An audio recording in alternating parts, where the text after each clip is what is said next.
آؤ تمہیں وفا کی ایک کہانی سناؤں، آؤ محبتوں کی ایک کہانی سناؤں۔ مدینے کا شہر ہے، اللہ کے محبوب جلوہ فراز ہیں۔ مسجد نبوی میں ہر لمحہ نور برستا تھا۔ آقا تشریف فرماتے اور صحابہ حضور کے گرد یوں بیٹھتے جس طرح چاند کے گرد ہالہ ہوتا ہے اور بدر تمام کے گرد ستارے ہوتے ہیں۔ آقا واز و تلقین کرتے، لوگ سنتے، من میں اتارتے، روحوں کو تازگی دیتے۔ ایک چھوٹا سا بچہ ہے جو ننھے ننھے پاؤں سے چل کے مسجد نبوی میں پہنچ جاتا ہے۔ نام اس کا عمیر ہے۔ بمشکل سے بولنا سیکھا ہے اس نے۔ آقا کریم علیہ السلام کی خدمت میں کبھی وہ اپنے چچا جلاس بن سوید کے ساتھ جاتا ہے، کبھی وہ اکیلا بھی چلا جاتا ہے۔ ایک دن اس کا چاچا نہیں گیا لیکن بچہ گیا اور حضور کی بات سنی۔ آقا کریم نے آخرت کے بارے میں، قیامت کے بارے میں نقشہ بیان کیا۔ جب وہ بچہ واپس پلٹا نا تو اپنے چچا کو کہتا ہے، یا اماہ سمیت رسول اللہ صلی اللہ علیہ وسلم یخبرنا عن الساعہ حتی کانی اراہا رای العین۔ اے میرے چچا، آج میں نے حضور کو قیامت کا ذکر کرتے دیکھا ہے، اور حضور نے ایسا ذکر کیا ہے کہ قیامت کا نقشہ میری آنکھوں کے سامنے آ گیا تھا۔ یہ بات جو ہے وہ اس بچے نے اپنے چچا کو سنائی، کیونکہ چچا آج غیر حاضر تھا اور بیٹا چاہ رہا تھا کہ میں اپنے چچا کو بھی حضور کی مجلس سے وہ سنی ہوئی بات بتا دوں اور جو محروم ہو گیا اس کی محرومیاں دور ہو جائیں۔ لیکن اس کا چاچا جلاس بن سوید ازلی بدبخت تھا۔ اس نے کہا، واللہ لو کان محمد صادقا لنحن شر من الحمیر۔ اللہ کی قسم اگر محمد سچا ہے نا تو ہم گدھوں سے بھی پھر گئے گزرے۔ جب یہ بات کہی اس نے تو اس بچے کے پاؤں تلے سے زمین نکل گئی کہ میرا چچا کیا بول رہا ہے۔ یہ تو مجھے انگلی لگا کہ مسجد نبوی میں لے جایا کرتا تھا اور اس نے یہ کیا بات کہہ دی، یہ تو منافق نکلا۔ اللہ اکبر! اس بچے کی حیرت کی انتہا نہ رہی کہ یہ کیا ماجرا ہو گیا۔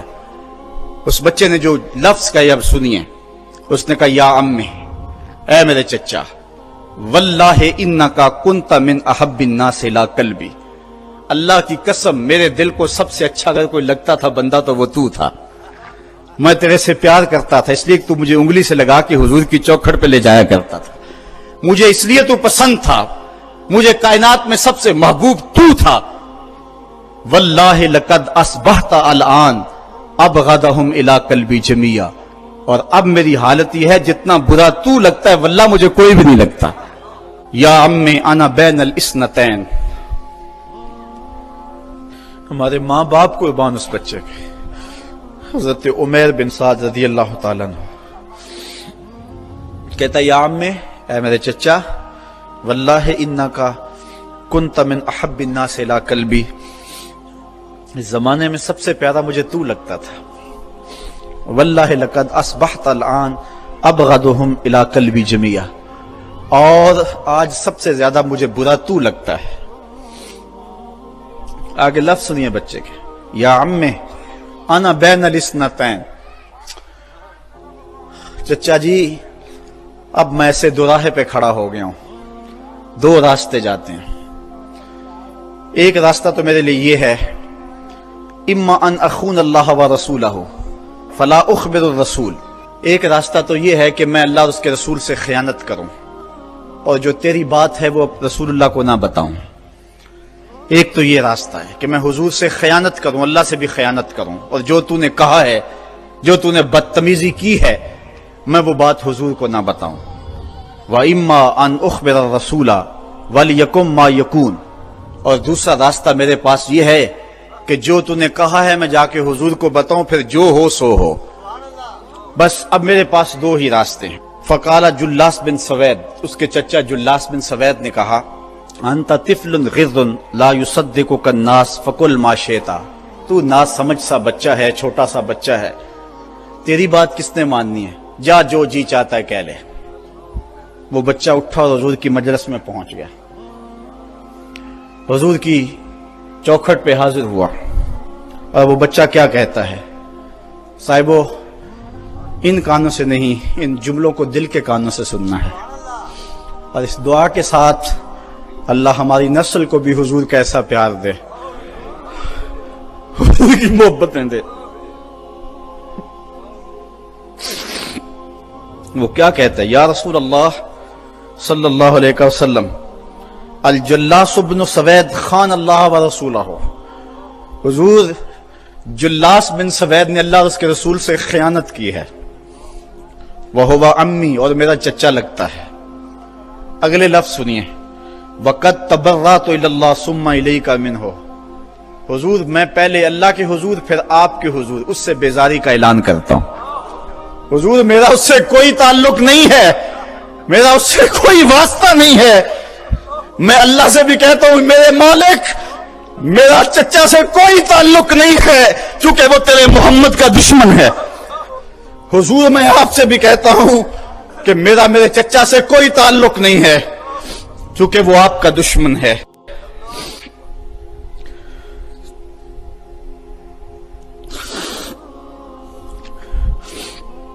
کالا وماذا قال، حضور نے فرمایا بچے اس نے کیا کہا ہے؟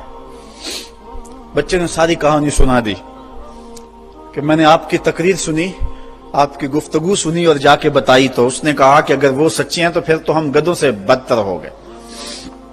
حضور نے صحابہ کو بلایا، کہا کہ یہ واقعہ پیش آیا ہے، بتاؤ کیا کریں؟ صحابہ نے عرض کی ھذا طفل صغیر لا تصدقه فهو لا یعی ما یقول والجلاس بن سوید یصلی معنا وهو شیخ کبیر وعاقل، حضور یہ بچہ چھوٹا ہے، کم عقل ہے، کم سمجھ ہے، یہ تو اپنی بات بھی نہیں صحیح طرح سمجھ سکتا، جو کہتا ہے تو وہ بھی نہیں جانتا، اور جلاس بن سوید بڑی عمر کا آدمی ہے، ہمارے ساتھ نمازیں پڑھتا ہے اور عاقل شخص، تو آپ اس بچے کی بات کی پرواہ نہ کیجیے اور اس کی خبر کی تصدیق نہ کیجیے۔ ادھر جلاس بن سوید کو جب پتا چلا تو اس نے بھی قسمیں کھانی شروع کر دی کہ میں نے تو کوئی بات کہی نہیں ہے، ایک چھوٹے سے بچے نے جا کے ویسے ہی بات کر دی۔ تو حضور نے اس بچے کی بات کو نظر انداز کیا صحابہ کے کہنے پہ۔ اب اس بچے نے جب دیکھا کہ میری بات حضور نے قبول نہیں کی ہے تو اس نے جھولی پھیلا لی اور آسمان کی طرف دیکھ کر کے کہا اللہم ان کنت صادقا فصدقنی وان کنت کاذبا فکذبنی، اے اللہ اگر میں جھوٹا ہوں تو مجھے جھوٹا کر دے اور اگر میں سچا ہوں تو میری سچائی کا اعلان کر دے۔ یہ بچے نے جب بات کی تو ابھی اس نے منہ پہ دعا مانگ کے ہاتھ نہیں پھیرے تھے کہ جبریل آ گئے، اور سورہ توبہ کی آیت نازل ہوئی یحلفون باللہ ما قالوا وَلَقَدْ قَالُوا كَلِمَةَ الْكُفْرِ وَكَفَرُوا بَعْدَ اسْلَامِهِمْ، یہ قسمیں کھاتے ہیں کہ ہم نے یہ بات نہیں کی ہے، محبوب انہوں نے اسلام لانے کے بعد کلمہ کفر بولا ہے، انہوں نے کلمہ کفر بولا ہے، اس نے بات کہی ہے۔ تو اللہ تعالیٰ کے محبوب نے اس بچے کو اپنے پاس بلایا، کہا مرحبا بالذی صدقہ ربہ من فوق سبع سماوات، خوش آمدید وہ بچے جس کی 7 آسمانوں سے اوپر رب نے بھی گواہی دی ہے، جس کی رب نے بھی گواہی دی ہے۔ پھر حضور نے اس بچے کے کان کو پکڑا اور فرمایا وفت اذنک یا غلام وصدقک ربک، بچے تیرے کان نے ٹھیک ہی سنا تھا اور تو وہ ہے جس کی گواہی اور جس کی تصدیق میرے رب نے فرمائی۔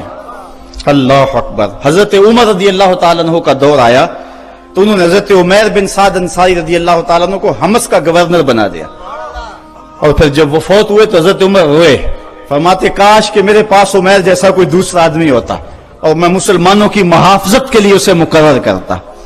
اللہ اکبر۔ تو حضور علیہ الصلوۃ والسلام کی محبت اور حضور کے ساتھ وفا کا یہ رشتہ اور یہ تعلق اور یہ گہرا ربط اللہ تعالیٰ کی محبت کا بندے کو مستحق کرتا ہے۔ اللہ نے بھری بزم کے اندر اس بچے کو عمیر بن سعد رضی اللہ تعالیٰ عنہ کو جھوٹا نہیں ہونے دیا۔ تو اقبال کہتا ہے کی محمد سے وفا تو نے تو ہم تیرے ہیں، یہ جہاں چیز ہے کیا لوح و قلم تیرے ہیں۔ اگر حضور سے تعلق محبت کا اور رشتہ تعلق کا استوار ہو جاتا ہے تو زندگی حسین اور زندگی جاندار ہو جاتی ہے، اور اگر آقا سے تعلق استوار نہیں ہوتا ہے کثرت کے باوجود بھی ہم ذلیل و رسوا ہوں گے، اور یہ ہمارا مقدر ہے۔ یہ میں نے کہانی آپ کو اس دور کی سنائی ہے جس دور میں مسلمانوں کی تعداد 5-6 سے شروع ہوئی تھی، 313 تک ہوتی ہوئی 8 ساڑھے 8 ہزار اور پھر آگے بڑھتی چلی گئی، اور آج 1,40,00,000 انسان خانمہ برباد ہیں. وہ تھے تھوڑے لیکن وفادار تھے آمنہ کے لال کے. اور آج ہم کثرت کے باوجود اس جوہر سے خالی ہو گئے ہیں، اور آج زمانے کے اندر رسوائیاں ہمارا مقدر ہو چکا ہے. آج آئیں، اگر ہم چاہتے ہیں کہ آبرو پائیں، اگر چاہتے ہیں کہ ہم عزت پائیں، تو محمد عربی کی عزت کا پہرا دیں، حضور کی آبرو کا پہرا دیں، تو اللہ ہماری عزت اور ہماری آبرو کی حفاظت کرے گا. اگر ہم حضور کی آبرو کا پہرا نہیں دیں گے، اللہ کو ہماری عزت کوئی عزیز نہیں ہے. ہماری عزتیں محمد عربی کی عزت کا صدقہ ہیں، حضور کے نام کا صدقہ ہیں ہماری عزتیں. اگر ہم ان کے نام پہ اپنا سب کچھ لوٹا دیں گے تو سرخرو ہیں، بامراد ہیں، ورنہ ذلیل و رسوا ہیں. کی محمد سے وفا تو نے تو ہم تیرے ہیں، یہ جہاں چیز ہے کیا لوح و قلم تیرے ہیں. وآخر دعوانا ان الحمدللہ رب العالمین. آفاق کے ہر ہر گوشے میں قرآن سنا کر دم لینا، اب رکنا نہیں، اب تھمنا نہیں.